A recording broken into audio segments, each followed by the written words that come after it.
our last few winters have been very serious, but not for the obvious reasons. We've experienced a die-off in our bat population of historic proportions, and Adrian's putting up a map over there short. This is in the white nose syndrome of bats. It was first discovered in our bat population in 2007. It's spread, it's infected every vernacular in my state. Populations have been completely wiped out. It's causing the steepest decline of North American wildlife in the past century. It's killed over 1 million bats in the last 4 years. Why should this be important? Well, of course, any farmer will tell you how extremely important they are because they eat crop pests, and you lose all these bats. It's going to have very damaging, probably irrevocable effect on our agriculture. Last year, it spread 450 miles in a single winter. It's now documented in 10 states.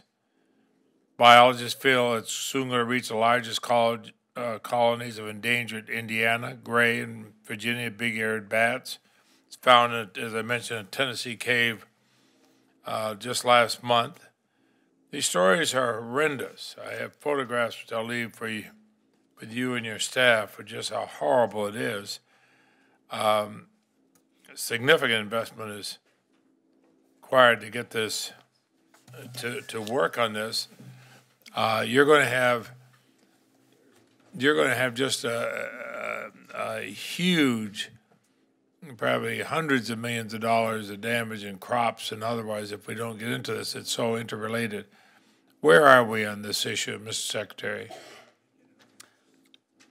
Senator Leahy, first of all, thank you for your leadership on Land and Water Conservation Fund and on Vermont issues, and I will want to visit one of the wildlife refuges in Vermont here this year, and hopefully I can do it with you when you're available. With respect to the bat issue, it is something which has been raised to us. It is something that we are very aware of. Fish and Wildlife and USGS, along with the National Park Service, are allocating in this budget $2 million to continue to do research and to understand what is happening with the bat issue. It has become a much more high-level issue, if you will, in the last year because we understand the statistics, including the morbidity rates that you've been talking about. And so we will look at it and try to do as much as we can. I would urge accelerating whatever you're doing because it's basically an epidemic thing. People don't think of bats until they start realizing just how much it does in the balance of nature. And again, agricultural areas are just going to be devastated, but also you're going to find human populations are because of the huge increase in flying pests. I'd also like to take a moment to talk about the opportunity for the department to conserve over 400 acres of ecologically significant lakefront property on the border between Vermont and Quebec, Canada, on Lake Memphremagog. And never mind the spelling, we'll get that to you.